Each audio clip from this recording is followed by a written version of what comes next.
A gente viu a lesão do Lucas lá no Allianz Parque, né, uma lesão muscular, um estiramento, e a previsão é de 3 semanas. Existe uma possibilidade de se recuperar em 2 semanas, porém a previsão aí máxima, a previsão que o São Paulo trabalha é de 3 semanas. E se ele ficar fora por 3 semanas, ele perde inclusive o clássico contra o Santos, então, se ele não renovar o contrato, é bom dar essa informação, se ele não renovar o contrato, esse teria sido o último clássico dele pelo São Paulo. Ele perderia aí os próximos jogos, os próximos 4 ou 5 jogos do São Paulo, depende aí do jogo do Fluminense que foi adiado, então ele não enfrenta o Atlético Paranaense, não enfrenta o Cruzeiro, o Red Bull Bragantino e não deve enfrentar o Santos. O jogo do Santos está marcado para o dia 11 e as 3 semanas de prazo da recuperação do Lucas terminariam no dia 16. Então é pouco provável que ele enfrente o Santos, a não ser que ele consiga se recuperar em 2 semanas e já voltar jogando, né? E aí esse jogo contra o Fluminense que foi adiado, então a gente ainda não tem exatamente a data marcada oficialmente, pelo menos pela CBF. E aí ele voltaria para os últimos 4 jogos do ano contra o Cuiabá, o Bahia, o Atlético Mineiro e o Flamengo. Isso se o São Paulo ainda estiver jogando com o time titular, o time completo nas rodadas finais do Brasileirão. São Paulo já está classificado para Libertadores e aí assim acredito eu que a tendência é que assim que o time conseguir garantir a sua permanência na Série A, o Dorival comece a, se não dar férias para todo mundo, pelo menos mesclar ainda mais os times e dar uma folguinha para esses jogadores que tiveram um ano tão desgastante com o final de Copa do Brasil, viradas pelo caminho, aquela campanha também na Sul-Americana, foi um ano bem desgastante para o São Paulo. Então a informação, Azan, é que a tendência é que o Lucas permaneça no São Paulo. Mas a gente trabalha com preto no branco com o papel assinado. E por enquanto não tem nada assinado. Então a informação é: caso ele não renove com o São Paulo, o torcedor de São Paulo aí deve aproveitar bastante, que pode ter mais só 4 jogos do Lucas com a camisa do São Paulo. Qual que é a lesão dele, Éder? Ele tem um estiramento na coxa esquerda. Estiramento normalmente leva de 3 a 4 semanas, né? Assim, pegando com base números É gerais, pelo isso. menos um mês ali, mais ou menos, O São um Paulo trabalha prazo com 3 importante. semanas, né? Existe uma possibilidade de uma recuperação muito boa, de 2 semanas ele está de volta, mas a gente trabalha ali com um prazo de aproximadamente 3 semanas fora.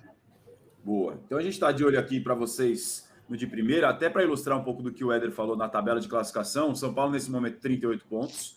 É o 10º colocado. Já abriu uma boa margem em relação ao Z4 de 7 pontos. E já não tem mais nenhuma pretensão de Libertadores, porque já está com a vaga carimbada para a fase de grupos, é o campeão da Copa do Brasil. PVC, o São Paulo está igual você fala, aquele funcionário, 2h30 da tarde, esperando das 6 horas na sexta-feira, já com as férias marcadas a partir de segunda. Então ele já vai emendar o final de semana com as férias e o Réveillon. Não chega nunca essa hora de dar o sextou de vez, igual a gente está hoje aqui. Como assim, igual a gente está hoje aqui? Não, igual a gente está no sextou. Eu não estou igual no sextou também. Eu Eu também não, porque amanhã eu trabalho, domingo também. Para mim não tem diferença nenhuma. Final de PVC semana. foi até para redação hoje, Azan? O homem não na para. redação aqui, ó. Olha lá. Meu nome é trabalho sobre nome mal feito. Pensando o quê?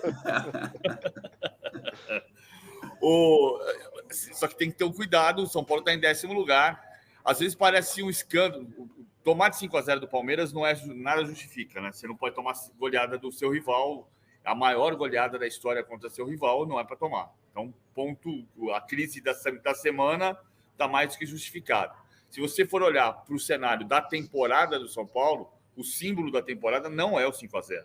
O símbolo da temporada é a conquista da Copa do Brasil.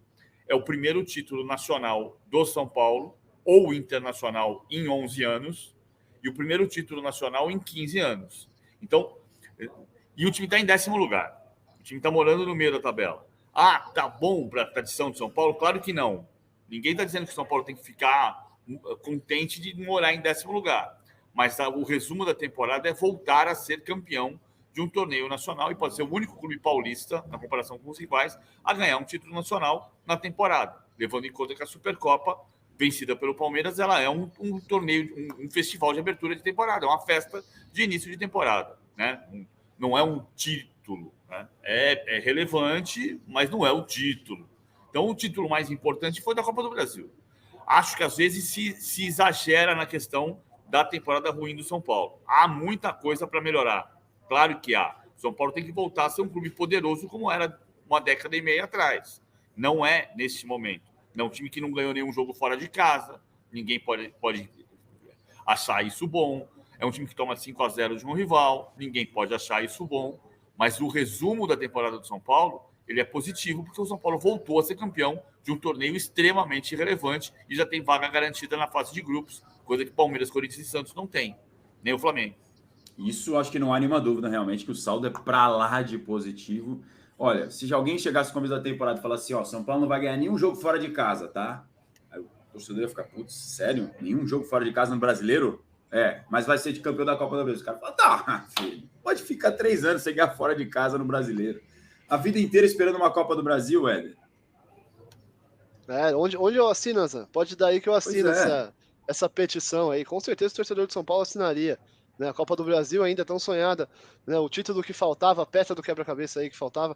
E essas 2 boas notícias aí, 3 boas notícias para o torcedor de São Paulo. Ontem o Arboleda treinou normalmente, recuperado, e o Luan também treinou normalmente, já livre das dores musculares que ele tinha. O Luan era a opção ao Pablo Maia e o Dorival teve que escalar aí o Gabi Neves numa outra função, que não é diretamente a função dele, né, apesar de já ter feito, mas não vinha sendo a escolha do Dorival para essa posição.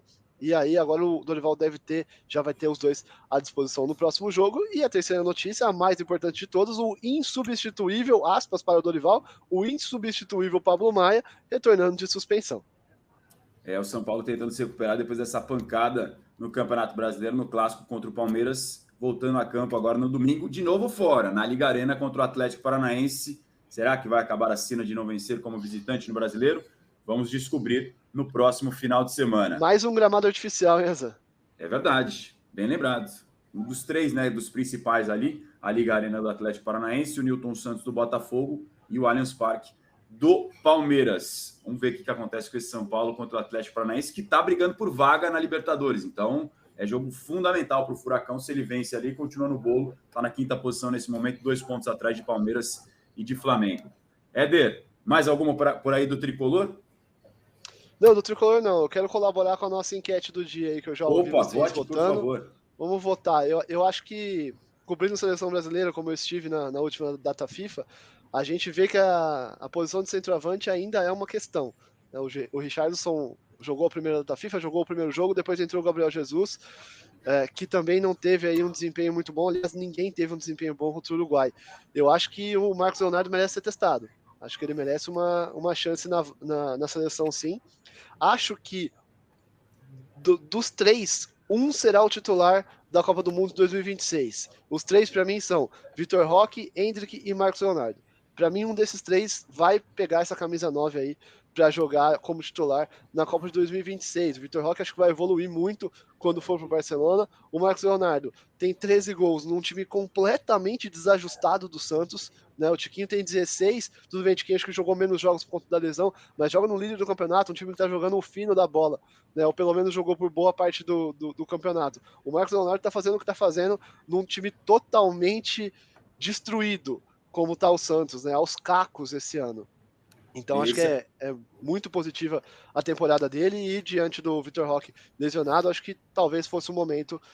O duro é que essa data FIFA é complicado porque é Colômbia e Argentina, são 2 jogos pesados, né? Mas acho que nos próximos tempos aí o Marcos Leonardo mereceria sim uma chance de pelo menos ser testado aí na seleção. A gente sabe de jogadores que foram convocados, Rafinha, por exemplo, é um que foi convocado pelo corte do Vini Júnior, se não me engano, se não me falha a memória, na primeira luta FIFA. Ele não era a primeira opção do Diniz e ele foi titular. Por quê? Porque nos treinos ele mostrou um entendimento gigantesco do dinizismo. O Diniz adorou o Rafinha e colocou ele de titular. Então, assim, mesmo que não jogue, o treino, principalmente pro Diniz, é muito importante. A presença do Éder aqui é boa porque ele faz um fit. Ele já foi setorista do Santos, agora trabalha na cobertura da seleção brasileira, faz o São Paulo também, então tem um entendimento, uma visão bem generalizada da coisa e traz um ponto de vista interessante. Ele tocou num ponto fundamental para mim, que é o time, né? Futebol é um esporte coletivo, afinal de contas. O Botafogo é o líder do Brasileirão, então naturalmente um time que é líder vai criar mais oportunidades para o seu centroavante, o que naturalmente contribui para ele fazer mais gols. O time que está brigando na zona de rebaixamento, tudo bem, pode acionar quase que majoritariamente um só jogador, porque tem nele a sua segurança. Mas o time do Santos é muito pior do que o do Botafogo, não tem comparação de ser. Então, assim, são prateleiras completamente distintas. Só para ilustrar, Tiquinho Soares, 28 gols em 45 jogos, é uma excelente marca. Jogador de 32 anos, eu sou fã do futebol do Tiquinho Soares, achei ele um baita centroavante. Protege a bola, ajeita o jogo para os companheiros, é coletivo, não joga para si, é centroavante que ajuda a abrir espaço, atrapalha a vida do zagueiro. Muito bom jogador, Tiquinho Soares. E o Marcos Leonardo, 20 anos, 41 jogos, 21 gols nessa temporada. Um jogador que está atuando num time, repetimos, completamente desajustado e tecnicamente muito inferior aos seus concorrentes. Assina embaixo também a minha opinião sobre o Vitor Roque e o Endrick, que também acho que vão ser a nova geração de atacantes. Já já a gente vai ter o Lucas Mussetti, que também faz esse fit Santos Seleção e pode trazer também mais uma opinião legal para a gente a respeito desse tema. Quer já pegar esse embalo, PVC? Não, eu só acho que...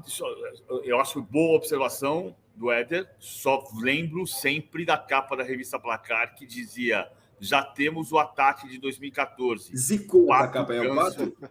Pato, Ganso e Neymar. Que zicada, hein? Que zicada. Melhor deixar quieta essa capa da Placar, que é uma revista que fez parte e continua fazendo parte. Aliás, tem feito matérias bem legais. O Klaus Richmann, nosso companheiro, fez recentemente entrevista com o Luizito Soares, mais recentemente agora com o Daverson. A Placar sempre trazendo matéria com um olhar diferente, um ponto de vista mais aprofundado das coisas do nosso futebol. Muito bom ponto de vista e gostei do voto, hein? Tá junto com a galera aqui, Éder. Obrigado mais uma vez pela participação. Valeu, Azan. Tô ficando velho, né? Já tô cobrindo esse tanto de clube aí, tô ficando velho. Mas tá bom, mais experiente. Não é só pra gente, não, pra você também, tá? Não tem jeito. É isso, um abraço, até a próxima, valeu.